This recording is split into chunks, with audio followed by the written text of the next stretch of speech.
I've been making funny videos in the past 3 years now.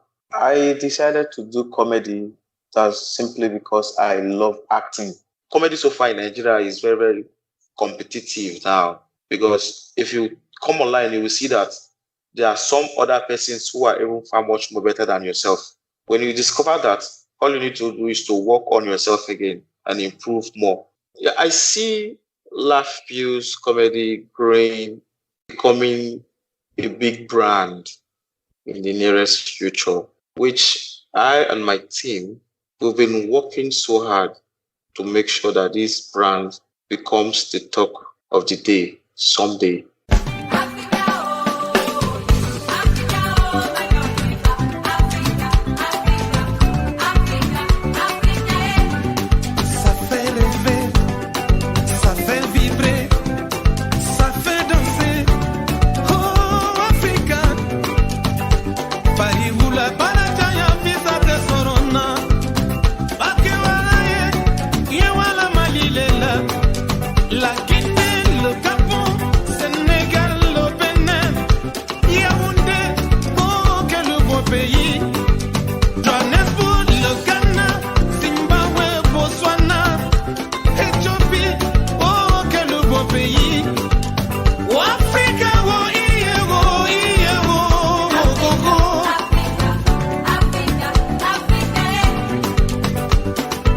Hello, Africa.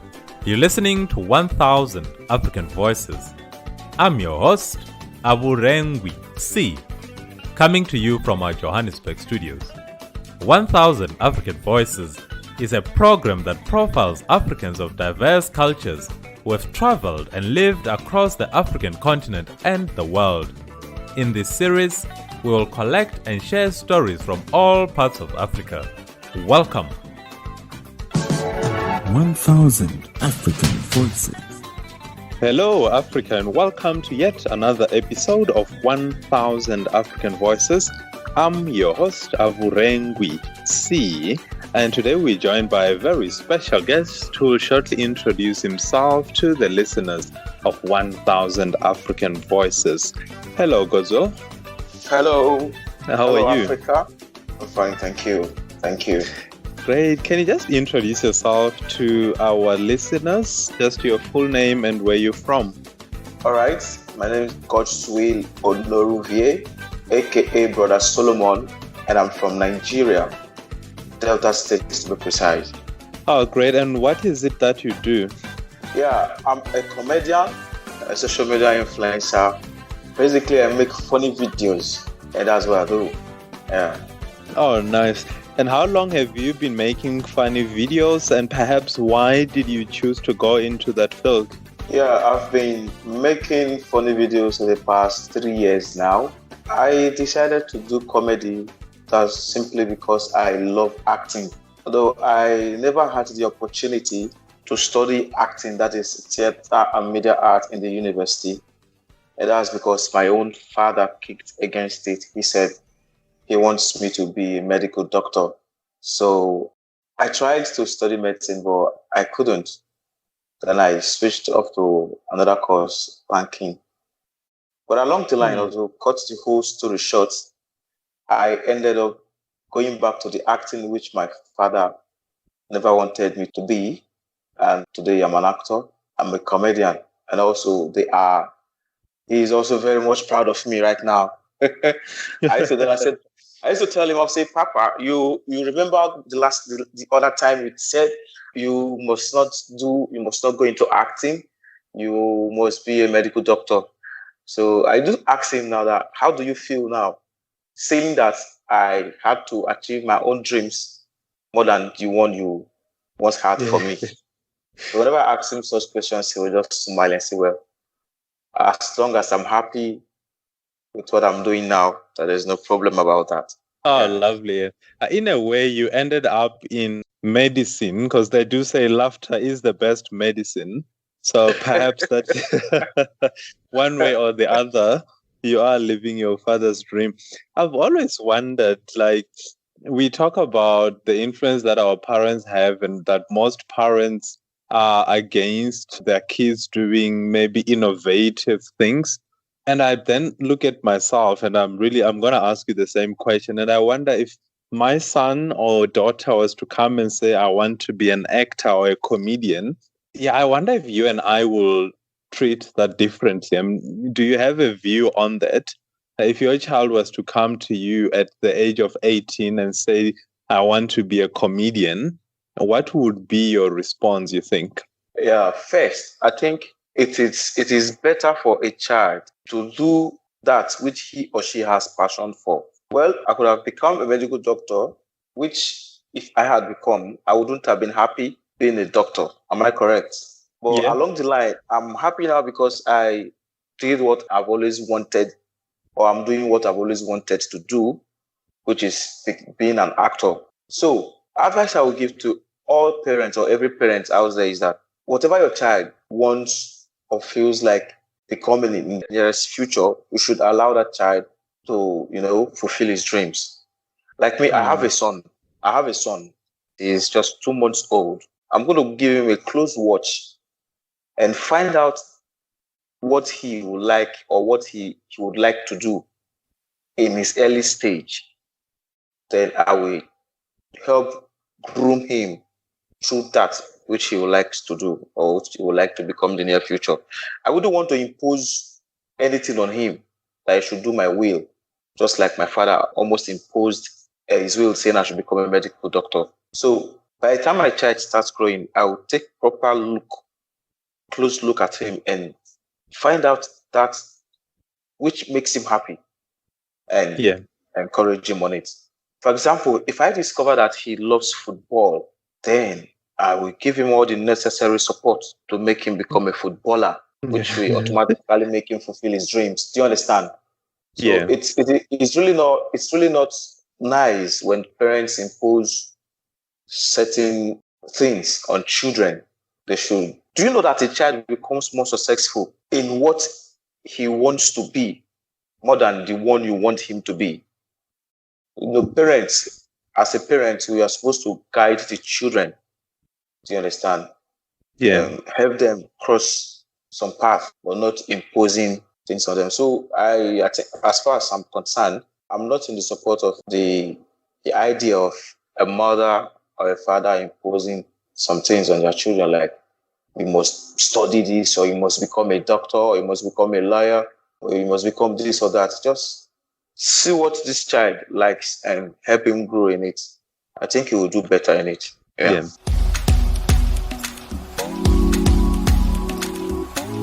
I agree. Do you think things have changed with our generation? Are we then more likely to be open-minded than our parents? Would you say that your generation is then different, or do you think it's just you?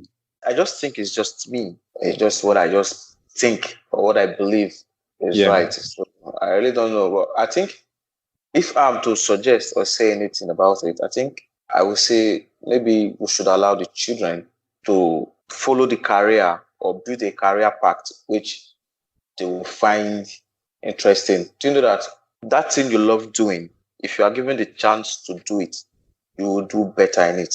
For example, a child who wants to become, let's say, a lawyer, and if you help that child grow in his love field, he will do better.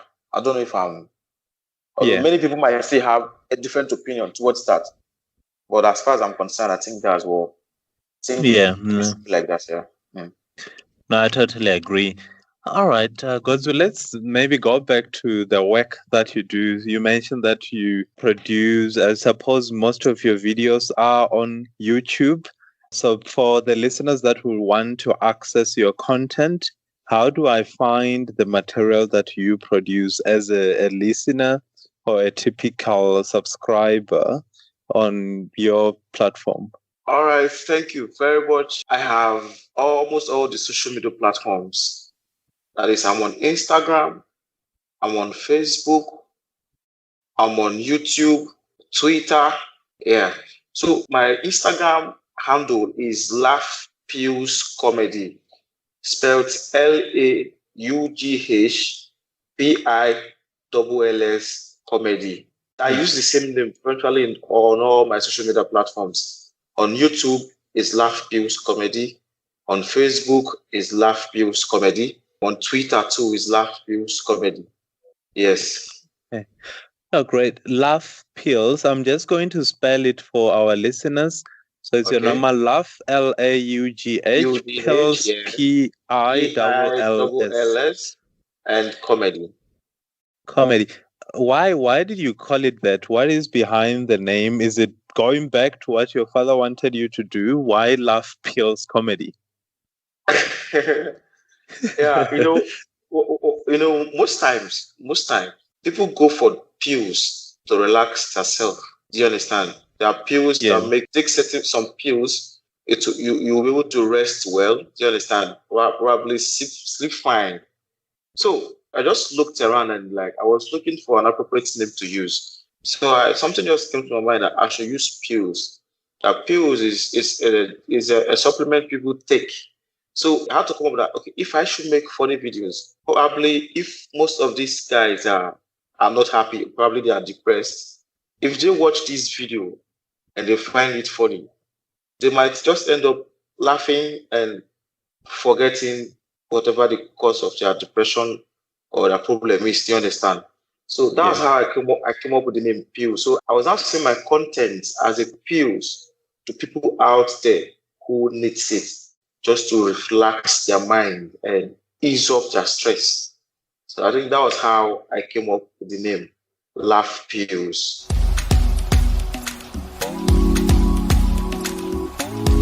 That's a beautiful name. I'm going to continue to assume or to view things from your father's perspective, if you don't mind. I'm pretty sure when you said, now I want to go into comedy full time, one of the questions he must have asked you was, how are you going to make money from comedy? Which is a fair question. Someone like you who produces YouTube videos, what is your, let's call it a business model? How do you generate income from what you do? Yeah, thank you. Honestly, let me start from here. When I started my comedy, I was not having any mindset of making money from it. That is why if you check all my social media platforms, my YouTube channel tends to be the one that has least engagement. For example, what I mean here is that I have 28,000 subscribers on YouTube, while on Instagram, I have over 399,000 followers. So why I did them, because I wanted the video to go out freely for people to access it. Many people complain, especially here from Africa. Here in Africa, most of us believe we don't want to waste data on watching videos on YouTube. So we prefer getting the videos free. So what I do then, I ended up not growing my YouTube channel along with my Facebook page and my Instagram handle too. So I was busy growing Instagram and Facebook page where people can access the video easily. Do you understand? So it was along the line. It was recently I started putting effort on my YouTube channel. It's now growing. Very correct. My father, how we make money from comedy is not necessarily from YouTube. Do you understand? Like me, although I earn from YouTube, but it's not much. But from where I make more money is Instagram and Facebook. How do I make money from here? I haven't been able to grow large audience. Do you understand? So I get, every now and then, I normally get emails and calls from advertisers, people who want to promote their brand. Do you understand? Because they feel, because they see that I have a little huge platform where if I advertise our products there, they will get a lot of patronage. So they contact us for adverts, which we give them a creative content to advertise our product. So this is where I make most of my money from and not from YouTube. Like I said earlier, I started making money from YouTube recently. Do you understand? And I'm also trying to grow the YouTube channel so that I can be making a lot from it. But I think most of my resources that I make is from the Instagram and Facebook page.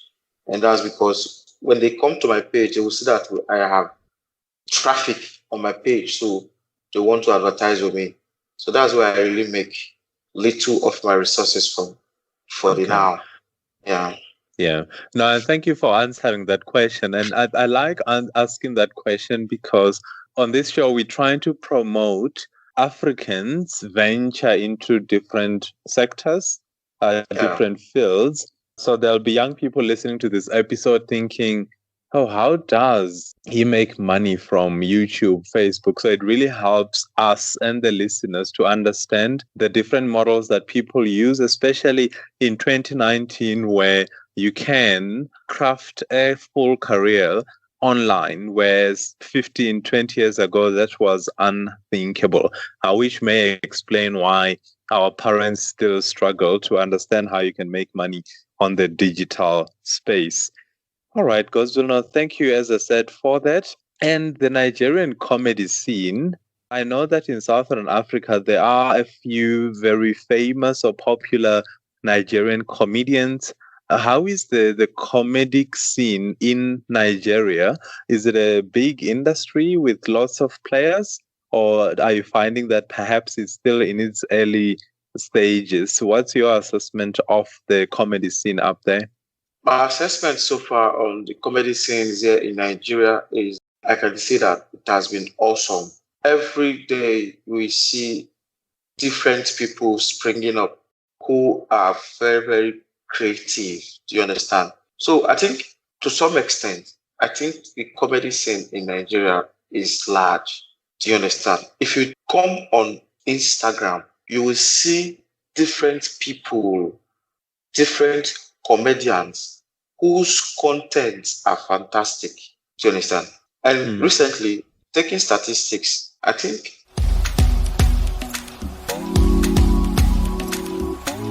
the comedy industry has the largest number. Do you understand? Look at the likes of AY, the likes of Basket Mouth. All these ones, they've grown. Then the upcoming that are coming right now, we are really much, honestly. The assessment so far is that the growth rate is very high. And almost everybody, not even everybody, let me say 40 to 45% of the youths in Nigeria ventured into comedy. Do you understand? So as soon as you come online on Instagram or YouTube, you will see lots of funny videos from different people. So the assessment so far has been awesome. Even currently now, it is comedy so far in Nigeria is very, very competitive now. So competitive. Because if you come online, you will see that there are some other persons who are even far much more better than yourself. So when you discover that, all you need to do is to work on yourself again and improve more on your contents. Do you understand? So that's the current assessment so far. Yeah, in Nigeria. I've always wondered. Yeah, I agree, because you talked about Basket Mouth. You can talk about someone like I Go Die, Alibaba, Akpororo, and the list goes on and on. And someone in your specific niche, someone like Mark Angel that we've had on this show as well. So I do agree. It does sound like it's a very competitive industry. I wonder though, do you think it is because Nigerians are funny, or what makes Nigerians move into the comedic scene? Because when I think of other countries like, say, Ethiopia, Malawi, they don't have as many comedians as there are up there in Nigeria. I don't know if you've thought about whether it's because Nigerians are funny, or that most, as you mentioned, of the young people in Nigeria think that they can make it in comedy. Yeah, I think I'll say, Nigerians are funny. We are really funny. But that's really not the major reason why we ventured into comedy. Yeah. I wouldn't know why most other persons ventured into comedy to some extent. Some persons just feel they are funny. Also, we're notwithstanding we still having that we have large numbers of people who makes comedy. Yeah, there are still some who just come into the comedy industry and start making videos, and their videos are not funny, are not interesting. So most times it becomes very annoying sometimes, because it now looks as if they're joking with it. Okay, now the truth is, the country that we are in Nigeria, we have lots of ups and downs. Do you understand? And we just discovered that the only way we can make ourselves happy is to make, as in, should I now say, sometimes you are the one who determines your own happiness. I don't know if you understand. Yeah, the way you are, you determine your own level of happiness. So I just believe the way we are currently in this country, we're just trying to make ourselves happy, not minding what is going on in the country. So I think it has been awesome. Nigerians are honestly, they are funny. Yeah, we are funny. Yeah. That's one of the reasons too. We are funny. To be sincere. No, I agree. And very confident people. And I'm sure as we're recording this, today is the 22nd of June as we do this recording. I know that the Nigerian football team just beat Burundi in the African Cup of Nations. So I'm pretty sure people in Nigeria are very, very happy. I don't know if you follow football, Godswill, but I actually have never met a Nigerian who does not follow football, but maybe you are the first. What do you think your chances are in the African Cup of Nations? You are very correct. Like you said, that you've never seen a Nigerian or an African who doesn't follow football. But I think you've seen one today. I'm really not a football fan. Wow. A couple of times I've tried to fall in love with football. I don't find it interesting. I don't know why it's like that. Sometimes I do go out with my friends, and even when it's now so worse that even my friends don't even talk about football wherever I am, because I really don't have anything to contribute to it for that. So I'm not this football person, honestly. And, I understand. I have a son who's now a teenager, and I've been trying to force him to like sport, and 13 years later, he still doesn't. So I totally understand. I've tried and I've had to give up. And I suppose the lesson for me has been that people are just different. So I grew up loving football. I like that, but I've got an offspring or a son who really does not understand. So he doesn't understand why people waste 90 minutes of their lives every weekend, at least, watching football. So no, I do understand.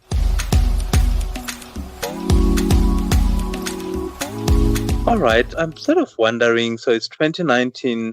You said you've got about 400,000 followers, I think you said on Instagram, which is a massive number. Where do you want to take what you're doing now? And where do you go from now? What is your big goal? Yeah, thank you very much. Yeah, I see Laugh Views comedy growing, becoming a big brand in the nearest future, which I and my team, we've been working so hard to make sure that this brand becomes the talk of the day someday. Do you understand? Yeah. So we've been working hard, and I can assure you, by the grace of Almighty God, it will do more than people's imagination. Yeah, I see Laugh Views becoming bigger, let's say 2 years from now. Do you understand? Yeah. Like 2 years from now, it's going to be awesome. We're looking forward to doing shows in all parts of the countries, moving from one country to another to do shows, a comedy show. Do you understand? Yeah. More of tour. Very soon we'll start that. Yeah. And maybe on that topic, Godswill, have you visited any other countries, whether in Africa or elsewhere, for your work, or is that on your to-do list? Yeah, it's on my to-do list. But for now, I've not visited any other country. Okay. Not visited any other country. What are some of the countries that you would really like to visit, and maybe why? Yeah, honestly, I would really like to visit South Africa. I also like to visit. I have a lot of fans in Tanzania. Yeah. Which I also like to visit that place. I really want to appreciate all my fans out there in Tanzania. So I really want to visit there myself. Yeah, it's always interesting. Do you know why your following in Tanzania is big? Have you established why that is the case? Honestly, I've tried to establish why, but I'm yet to get better reason. I just believe they just love my content. I just believe they just like my personality. It is somebody who you like or someone you love that you devote your time and whatever you're doing for. So Mm. I really not know why, but I just believe they just have this natural likeness for me. And also I love them also.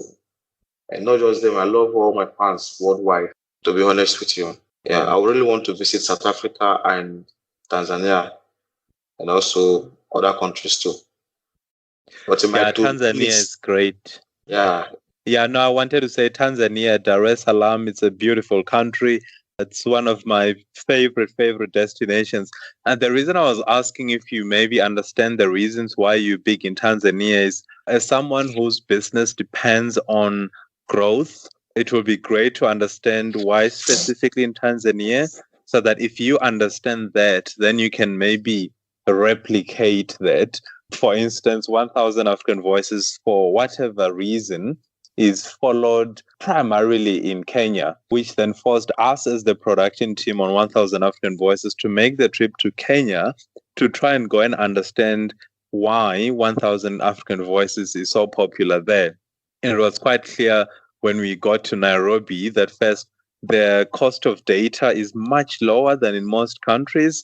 And because of that, they already understand podcasting, whereas in other African countries, podcasting is still unestablished or really new. So we came back with the understanding that in countries that have low data charges or data cost, it is you more likely to succeed as a podcasting company than in other places. And that's why I was asking you about Tanzania. It will be great to understand why you are so loved there, and so that you can then replicate that across the entire African continent and the world, so that you can grow your brand.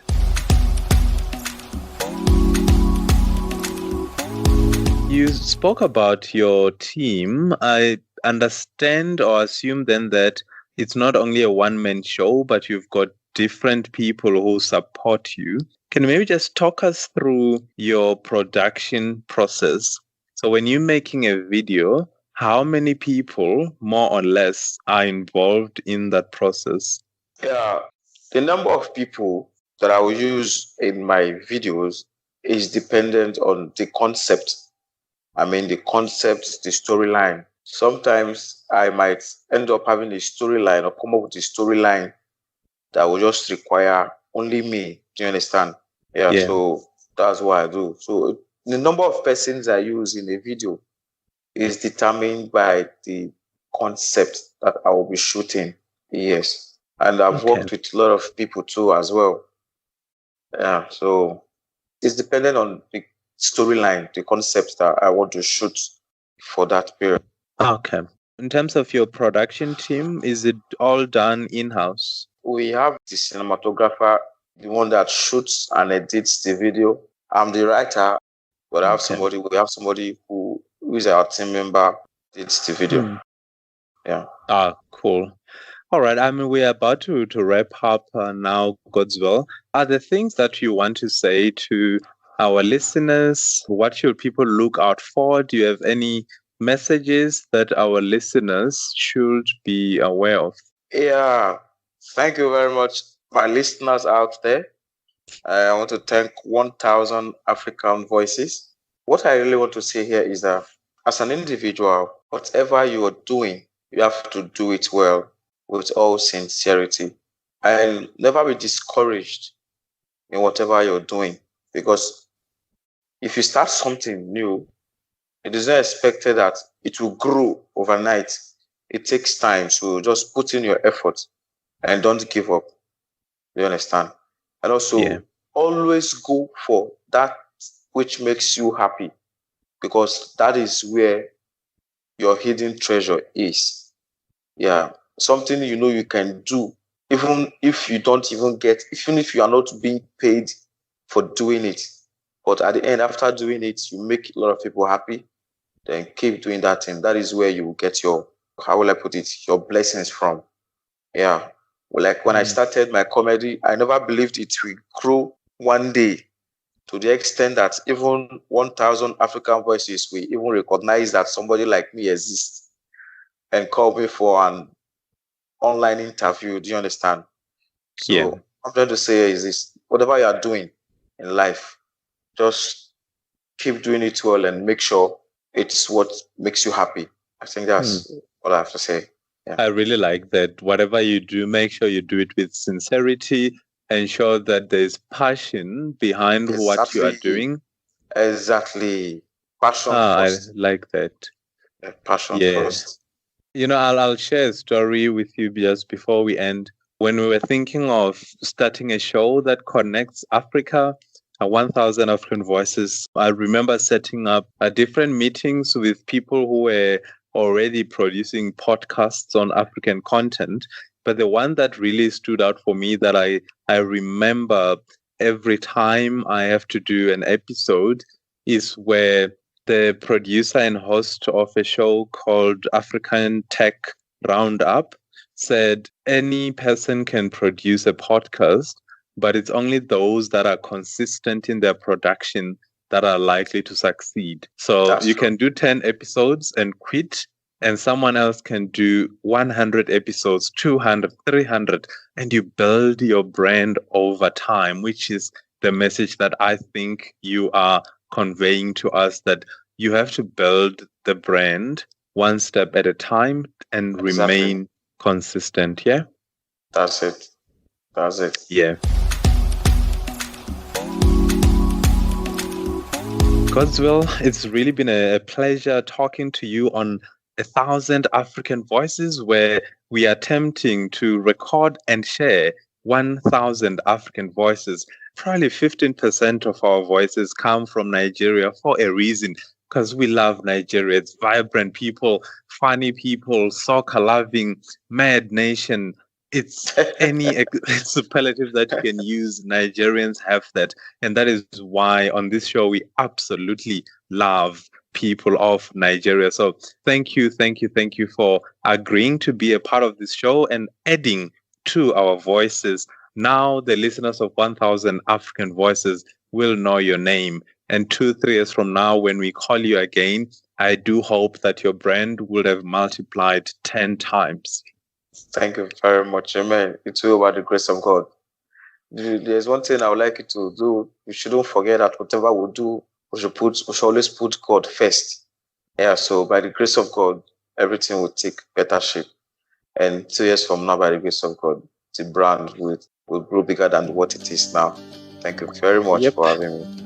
No, you're welcome. Take care. Until next time, we'll catch you on the other side. Thank you.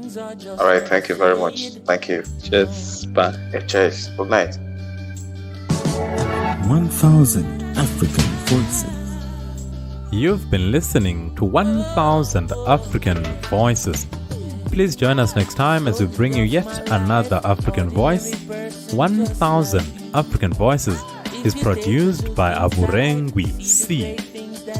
Sam Ganich is our sound engineer, with our head researcher Jones Maleka. The intro soundtrack for the show is by the legendary Salif Gator from his 1995 album Forlorn. The song you're listening to right now is by Chronix, and the title of the song is Legend. For more information, including the contact details of our guests, please visit us on our website www.1000africanvoices.com. You can also subscribe to our show on iTunes by searching for 1,000 African Voices. We are also available on Stitcher. You can find us as well on Podbean. The only thing we ask of you is that you subscribe to our show by logging on to 1000africanvoices.com and click the subscribe button. That helps us grow. It helps us keep producing and bringing to you more African voices. Until next time, Kungana Africa, and take care. Being an ordinary person doing what's right. Yesterday at the football game, a little girl asked me my name. She said, "Sir, I've seen you before, tell me who are you?" I said I am a legend that you never heard of before. I said I am a lion, but you never heard me roar. I am a hero that nobody celebrates.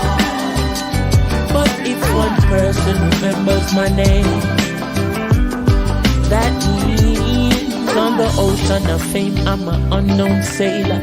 I'm the percussionist playing with the wailers, the one with the shaker, the mover and shaker. My name wasn't on the front of the paper, but me not cater. Much more than the work is greater. Creation glorifies creator. So all deeds done are in the name of my maker. I am a legend that you probably never hear about. Words from the lion's mouth. I am a hero that nobody celebrates. But if one person remembers my name, give praise, that means I made a change.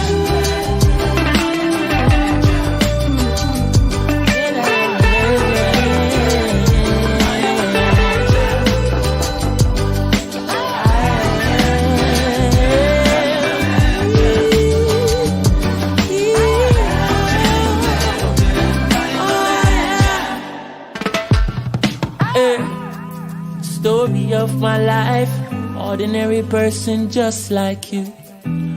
If you take a look inside, you see the great things that people do. We're out here changing lives day and night, day in, day out.